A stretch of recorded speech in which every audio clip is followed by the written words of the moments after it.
where we dive deep into the mind of forward-thinking leaders shaping the future of prop tech, AI, and intelligent business systems. Today's guest is Rick Bentley, the CEO of Cloudastructure, a company at the forefront of AI power surveillance, cloud infrastructure, and data compliance. And Rick's journey cuts across tech innovation, leadership, and real-world problem-solving at scale. In today's episode, we will explore the intersection of smart infrastructure, AI ethics, privacy, enterprise transformation, and what it really takes to innovate in a high-compliance, high-stake environment. Let's jump in. Rick, welcome to the show. Happy to have you here. Fantastic.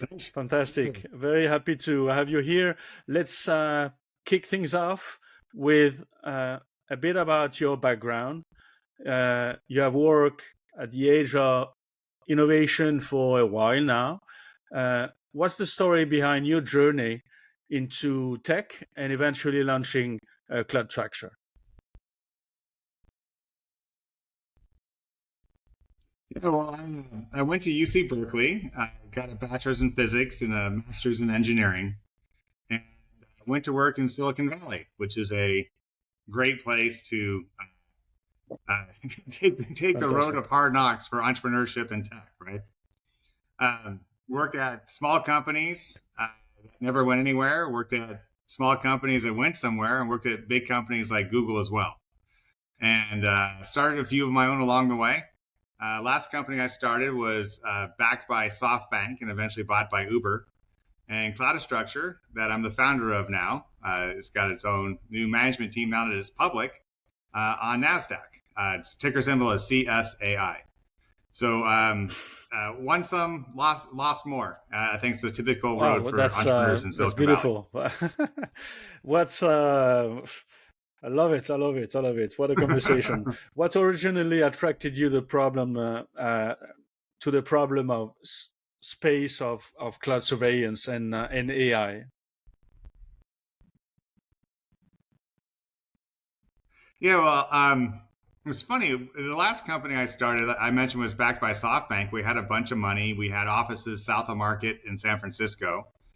We had an alarm system, we had access control, we had a guy at the front desk.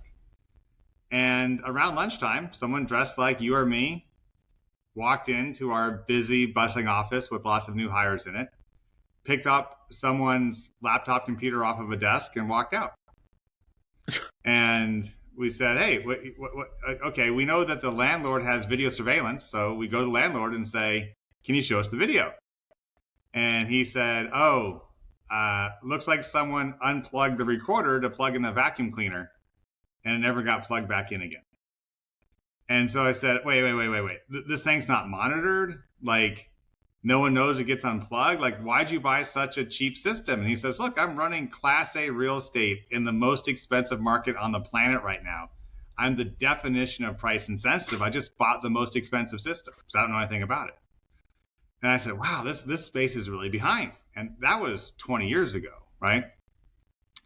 So after that company, I started working on Cloudastructure. What we did is we pushed the video into the cloud, which is great because once the video is off-site, if the building blows up or burns down or someone steals the recorder, or it's all off-site already, right? So you still have the video of what happened. Once we had it in the cloud, we realized we had a very unique, sustainable advantage over our competitors. And that's simply that it's very expensive to deploy big computational resources, especially if you put it at every single site, and enough computational resources to handle the peak load from all the cameras at once. Once it's in the cloud, we have access to massive GPU, graphic processing unit clusters of computational power that all this AI, ML stuff is built on right now, all the NVIDIA chips. And so we suddenly were able to process all the video from an AI standpoint. We could detect all the objects, recognize all the faces, read all the license plates. And we were uniquely able to do this because we had the video in the cloud. So that's how we got where we are now. That's great. I love it. Cloudastructure stand out for combining AI, security, compliance, um, in a way that's cloud native, as you just said. And for those who are not familiar, um, how would you describe what you do and the impact you're aiming to make?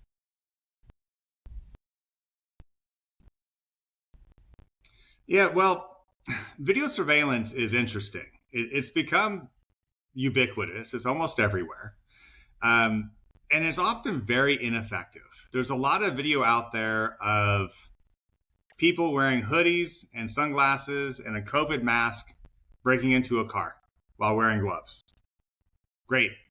What do you do with that? The car's still broken into, and you're never going to find that person. You know they're between 5'6" and 6'4". You have no idea. You make a guess at their weight. You have no idea what they look like, right? You can't even tell the color of their skin, right? You don't have color of their eyes, nothing. You have nothing to go off of. So you can't see features of their face, anything. So we really changed the game. And the way we do that is it would be great if humans could watch all the video feeds, but there's just more cameras than people, right? It's just not practical. And it's also kind of a waste of a human to have them spend their life in front of a computer watching nothing happening 99.99% of the time, right?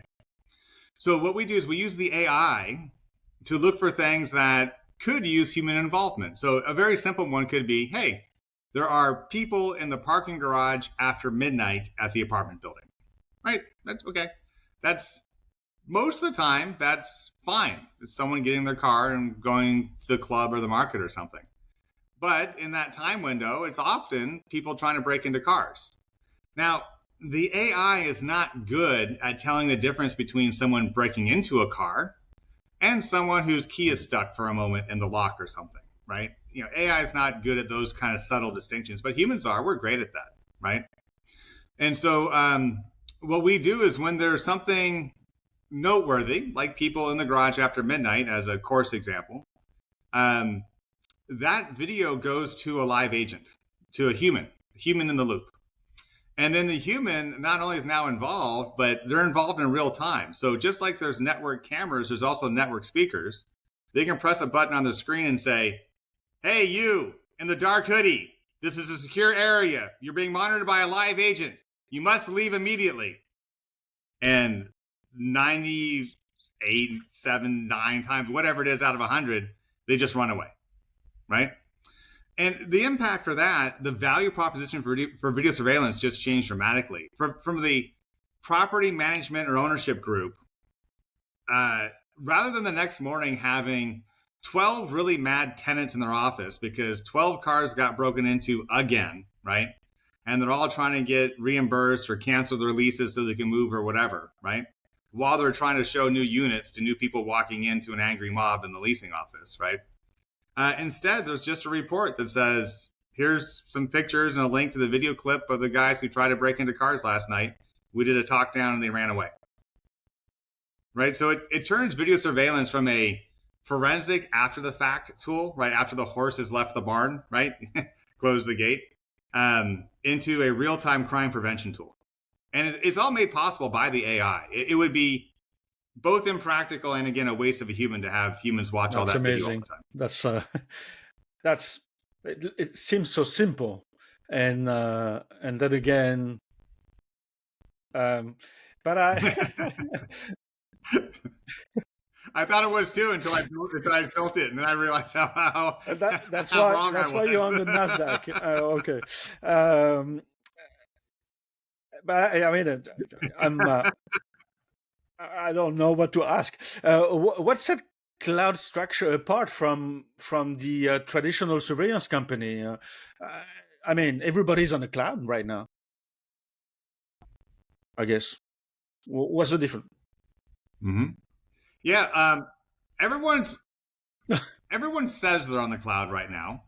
A lot of people have web access to the recordings that are still on site. And they call that cloud because you're getting to it through a browser. They believe that to be cloud, right? Or at least they can sell it as cloud. It is hard to move that much video into the cloud and store it and process it. It's a very worthy technical challenge to do at scale cost effectively. If we were to do it all on AWS or Google Cloud or some third-party platform, I would go so far as to say it would be cost prohibitive, right? So even at our kind of nascent scale, we're already building captive data centers. We have one in Montana now. It's co-located at a sister company, another company that I started called HydroHash that does crypto mining and AI hosting, but it does it off of hydropower. And so the crypto miners really have locked up the most cost-effective computational platforms based on power and cooling and all that sort of stuff. Because crypto mining is an exceptionally cost-sensitive industry. And AI companies are starting to co-locate at crypto mining companies all over the place. It's like a massive trend in the space. You can Google it. It's happening everywhere. And we're no exception. So we're using hydropower, has traditionally been a crypto data center, and building in our own GPUs and storage. And this won't be our only one. We still use Google Cloud Platform and AWS and others as appropriate and as needed. Sometimes there's peak load and that we can't handle on our own data centers. So we still use third-party clouds. But we use it to flatten out the peaks, not for the mass average. And this allows us to do things cost effectively. We do see competitors, in the cloud running it on AWS. And I'm like, well, I know how much their storage costs. I know how much their broadband costs. I know how much their GPU usage costs. There's no way they can compete with us. Having and make your money, own, right? Having your own so data center is much more cost effective than using AWS. Yeah, look at it this way. To rent one GPU at AWS is about $600 a month. And that card costs maybe $2,000. So in 3 months, you could have bought your own card. You just have to plug it in somewhere and run it, right? So certainly within 6 months, it's very profitable to put it in your own data center. Okay. Makes sense. Great. Let's move on to challenges. And one of the goals of this podcast is to go beyond the buzz and into the real world challenges leaders like you are facing. And let's talk pain points. What are the biggest challenge you're dealing with right now, whether operational, technological, regulatory, or even just market education?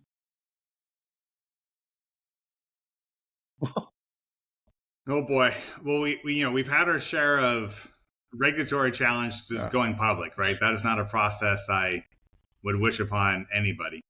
But we got through it. We had more than our share of challenges. The technological challenges I find to be the most interesting because I know if we're having them, other people are too. And so they're very worthy challenges to solve, right? And then, there's every entrepreneur has go-to-market challenges. Finding people, the right people who will pay the most for your product can be difficult. And let me talk about those last two. I'll do the market challenge first.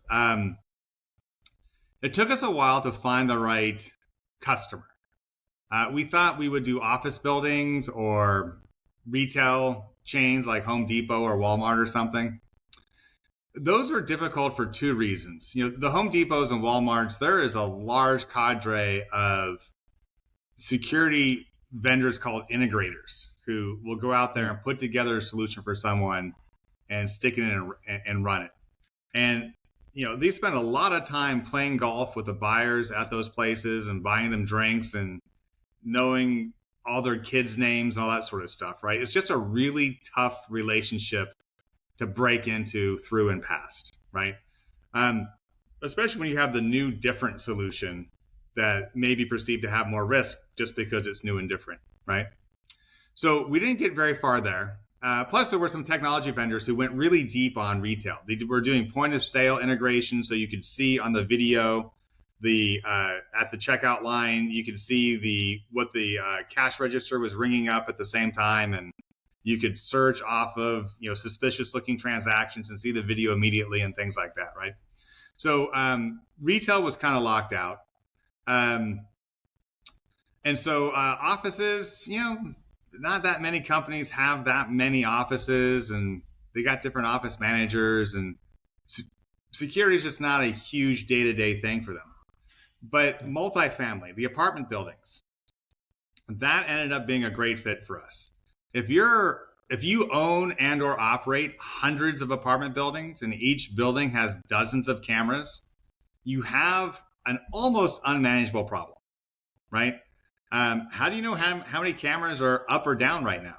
Well, you could email 320 property managers, ask them to go look at the cameras and put it all in a spreadsheet, right? Or with us, it's just on your cloud dashboard, right? You have 2,000 cameras up and 19 down, right? And here's the ones that are down. It's at your fingertips. And when something happens, the ability for corporate to the property management ownership group to immediately get access to the video, the slip and fall, the attack, whatever, and not, hey, can someone go out there and see if we got that on camera, and can we make sure it gets downloaded so it doesn't get overwritten when the storage gets full and things like that. It's a real challenge. So we found the customer with the correct need for us in multifamily, but they were our third attempt at finding the right market, and each one takes you a lot of time and money, right? You only get so many swings in baseball, right? Until you're out. And it's the same thing with a startup. You only get so many chances to get it right. And we believe we finally got it right. That's been a great, real first foothold for us. And the demand and the response has been really gratifying. That's eye-opening. It's makes a lot of sense. From the changing of or from your vantage point, what trend are you seeing in the AI surveillance and prop tech that you think more people should be paying attention to?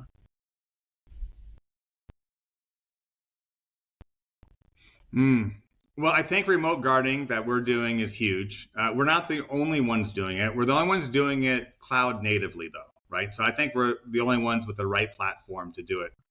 There are companies who build call centers, basically, remote guard centers, running a bunch of Windows computers, running local software that are processing the video at the guard center with call management software, in Windows and all that sort of stuff.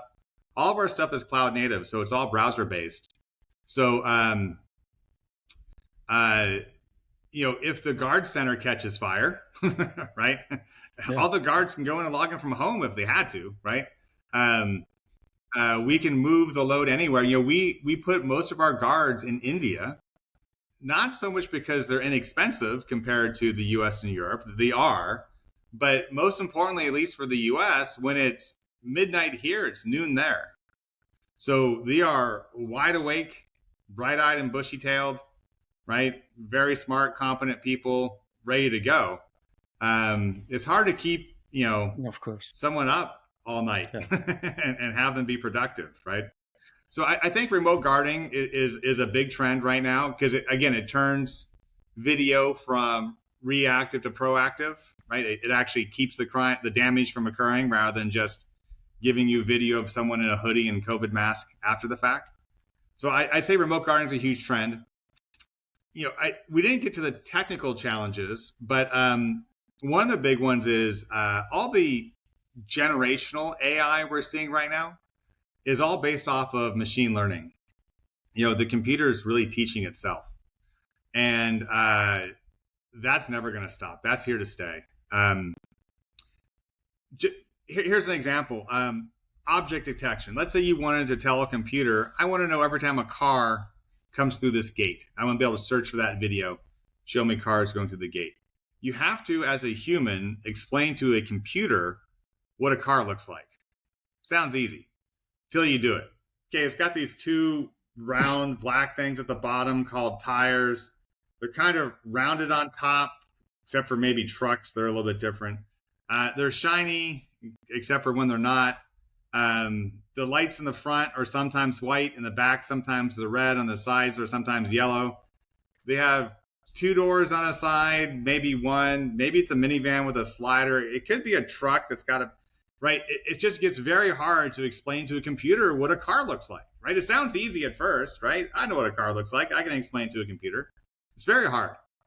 With machine learning, you just take 10,000 pictures of cars.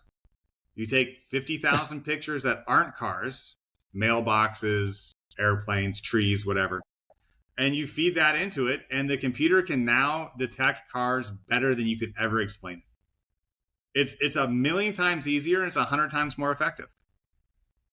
And that's the power of machine learning, right? Chess computers now, there was a period of time when humans were still competitive with chess computers. And, humans were flat. Chess computers came up and caught up to humans. And then as humans were training the chess computers, nothing happened for a while. And all of a sudden, the chess computers started training themselves. And they just left humans behind forever now, right? There's not a human on the planet of any chess level that can beat the chess computer on the phone in your pocket anymore, right?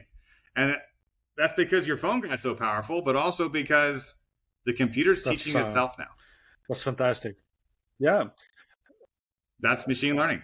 That's a trend that's going to be pervasive across the rest of our lives. And you and I we're going to have to leave the younger ones to do the next step, right?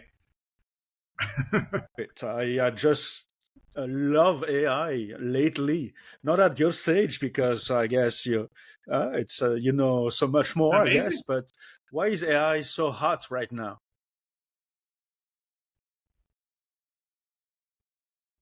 It really is the machine learning that we were just talking about. Now that the computers are teaching themselves, you could never program ChatGPT or Grok or Gemini or any of these. You could never program what answers to give for any question about anything, right? It just isn't a possible task for the entire human race to do that. But when they can train themselves off of a large corpus of available data, the web, social media, etc., right? I mean, that's why X and Grok are joined at the hip, because Elon Musk needed to buy that corpus of data, right? In the form of Twitter. But once you have the training data and you can turn the machine learning onto it, the results are just amazing. I mean, I'm sure you use ChatGPT or Gemini or something to create documents and other things, and it's almost unbelievable how good it is. And that just wasn't possible if a human had to program insane. All that. Yeah, completely. Where's the line now between AI and human intelligence, and why does that matter?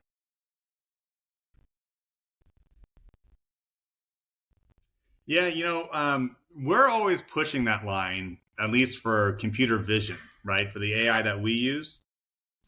We would love for the computers to be able to see everything and make human-like judgments all the time. And they can't yet, right? Again, someone breaking into a car versus someone just jiggling the door handle for a little bit, viewed from behind, is indistinguishable to a computer, right? Fighting and dancing is another good example, right? Computers can't really tell much of the difference between fighting and dancing yet, right? There's lots of examples where you still want the human in the loop. Music, for two reasons, really. One is to make these calls. Between the fighting and dancing, the music is the difference.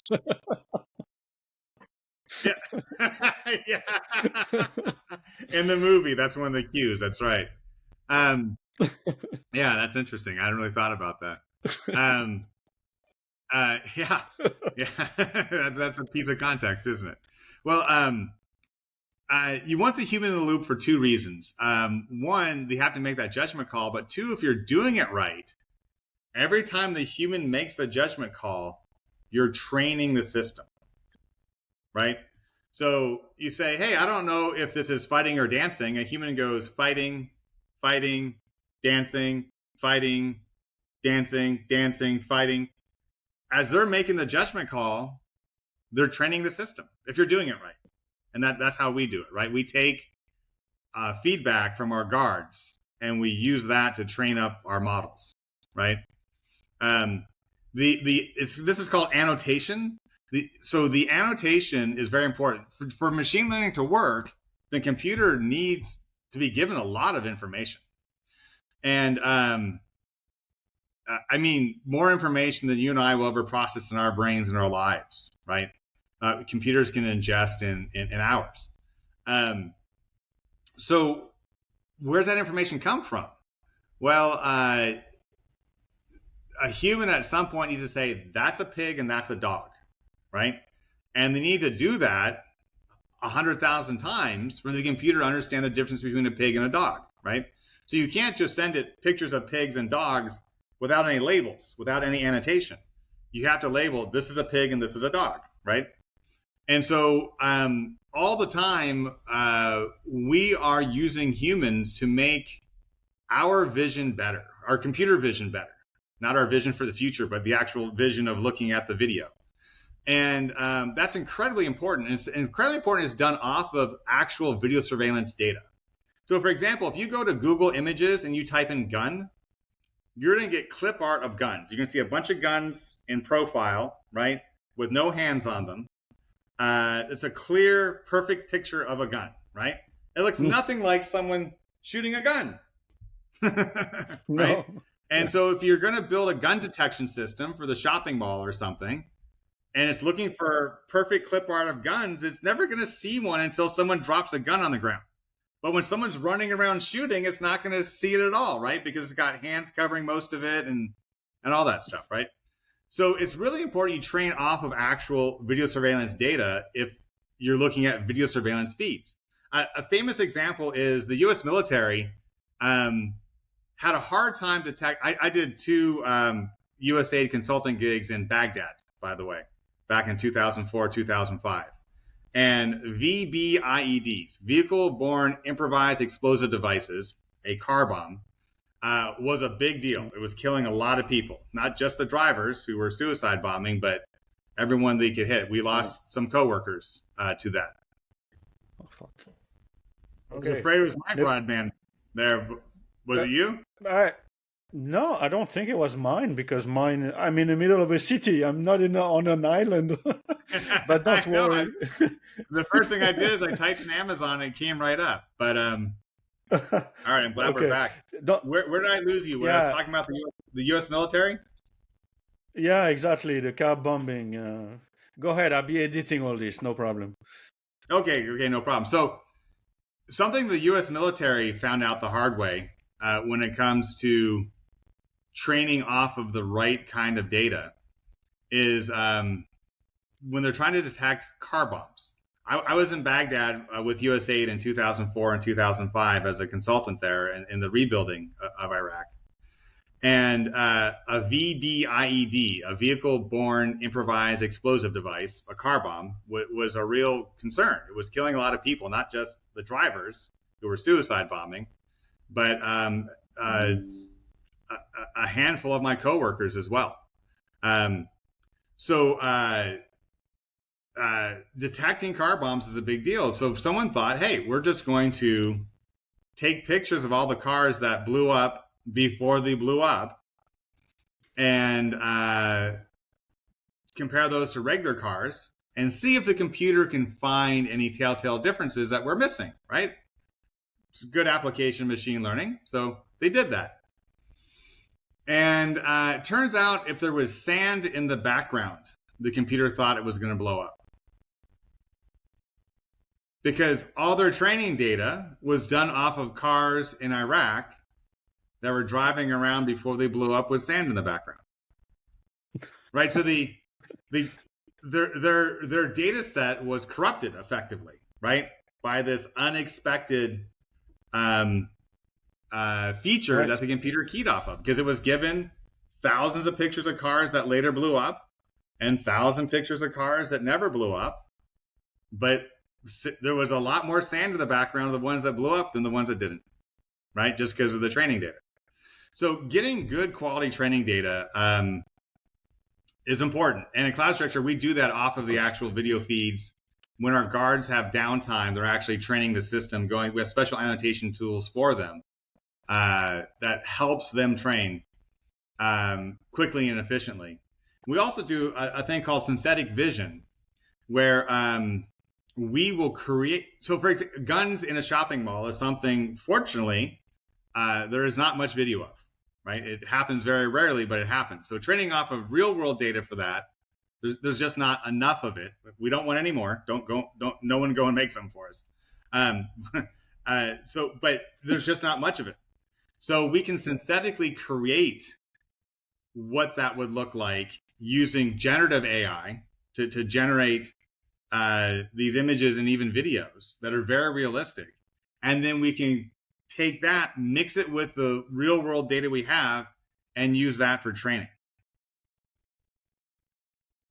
It's kind of amazing, all the stuff that you can do. But when it comes to AI, it's all based on machine learning. Machine learning is based off having the correct data.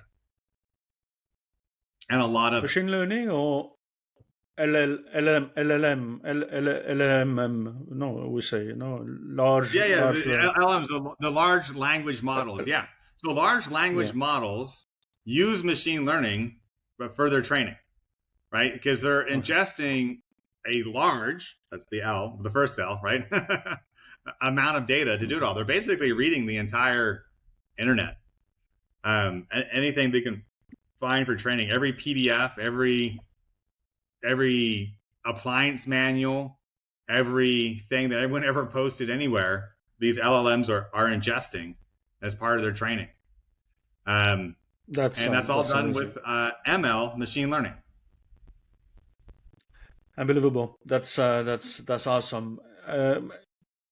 Let's get your vision for 2025, and let's zoom out for a moment. Where do you see all this going? What's your vision for Cloudastructure in the next 12 to 24 months?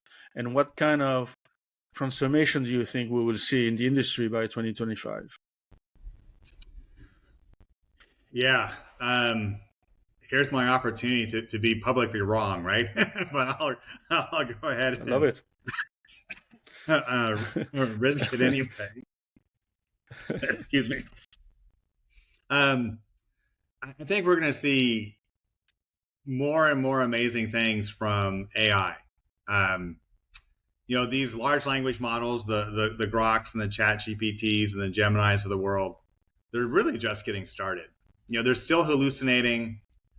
They still have limited modes of input and output, but already they can generate images and read images. You can take a screenshot, upload it to Grok, and say, "Is this true?" Right? Someone else's post or meme or poster, or find the origin of this picture or whatever. Right? It's pretty amazing.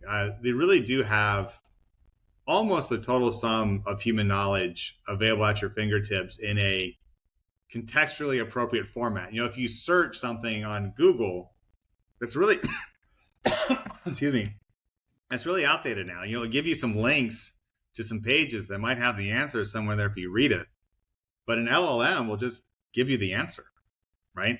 Yeah. How many square meters of territory did the Axis powers capture in World War II? I'm sure the LLMs can tell you that in a second. I'm sure if you start Googling it, you'd be at it for an hour before you had a convincing answer, right? So, excuse me. AI is going to continue unbounded in ways that will continue to amaze and impress us. I'm sure about that. For Cloudastructure in particular, the computer vision is always getting better and better. So we're never going to have fewer humans, though. We're always just going to be having the computer doing more and more, and the humans are going to be saved for those judgment calls, and they'll be training the system along the way, but we'll just have more trainers, and we'll be looking for more judgment calls all the time. So we're not going to be replacing the human in the loop, but they're going to be making everything better by being in the loop. I really think that video is going to be seen as to have very little value if it's not coupled with a real-time response. Again, detecting someone, watching the video of someone in a hoodie and a COVID mask and sunglasses break into a car is very unsatisfying, right? You can't tell who it was and the break-in already happened. But using video to stop the crime, I think, is going to be the only real value proposition of video surveillance in the not too distant future, maybe in the 2025, 2026 timeframe. I just don't see people going to Costco and buying video surveillance systems and bothering to hook them up anymore if they can't actually do anything about the problem while it's happening. It just doesn't seem like a good use of resources anymore. No, that's right. That's right. Very interesting. Looking back at your journey and all you have navigated, what advice would you give to another founder or operator working in a high-tech or high-regulation industry? Yeah. It is always harder than people think. I think we've all seen that picture of expectation of your journey, right? It starts here and it goes up and everything's great. In reality, it's very jagged, right? You have setbacks you never expected. Like the market. Yeah, absolutely, right? You really have to be willing to risk it all many times in a row to have a chance at winning. The odds are so overwhelmingly against a new company. Just statistically, almost none of them make it. 1 out of 100 get real investment. And of those, you look at a VC portfolio, they'll invest in 10 companies. They're expecting 1 or 2 to pay back the whole portfolio. They're expecting maybe 1 or 2 will break even, and most of them will disappear. So even if you get top tier venture capital as much as you can eat, you're probably not going to make it, right? So you have to have the resilience and the drive and the ability to fail and fail repeatedly before you have a statistically relevant chance of being successful with a startup, right?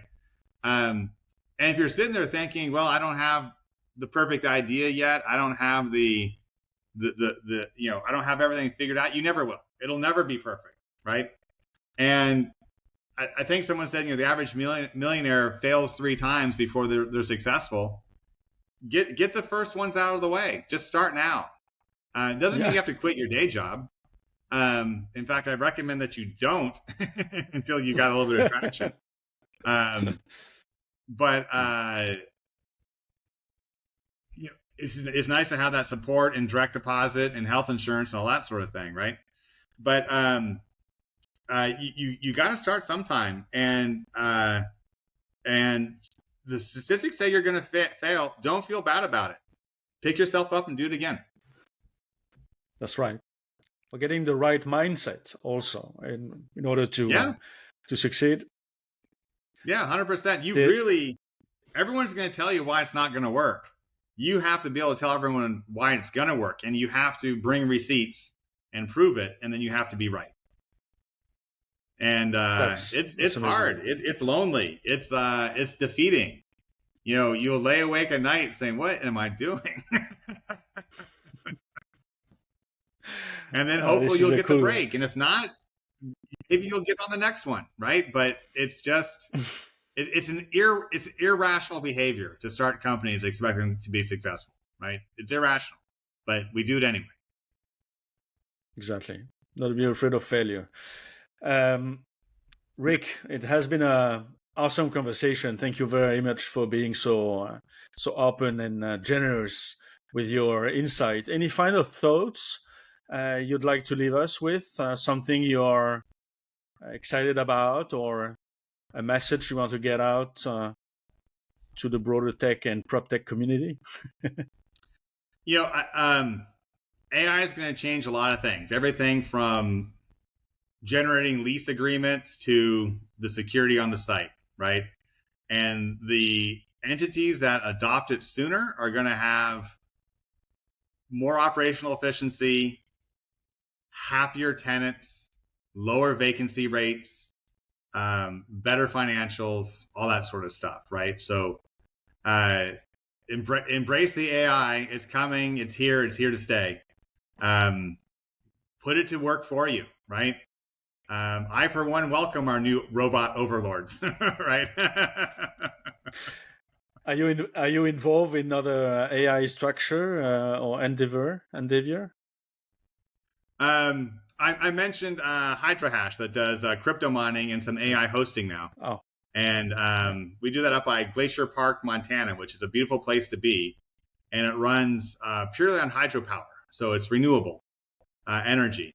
The energy that this level of computation takes for all this AI stuff is mind-boggling. You know, each GPU is 500 watts or something. That's like a small electric heater for your house.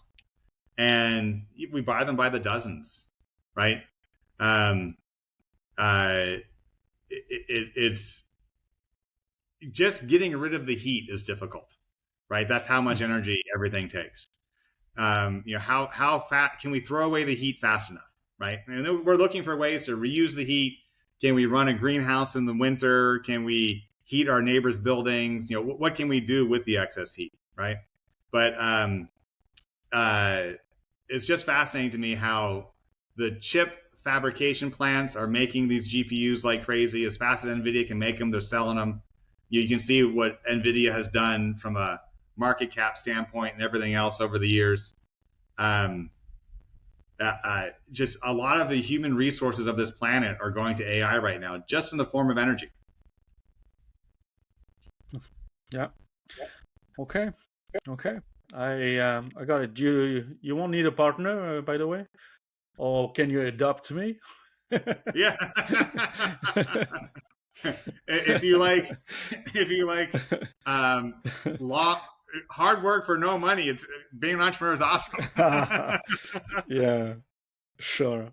That's thank you so much. Let's wrap up today's episode with Rick Bentley and of Cloudastructure. If you found value in this conversation, make sure to subscribe, share it with a colleague, or follow Rick and Cloudastructure for more. Where people can find you.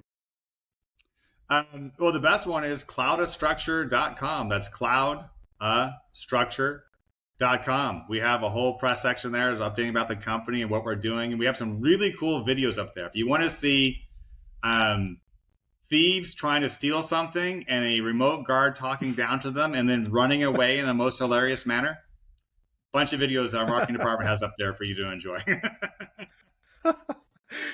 It's full of memes.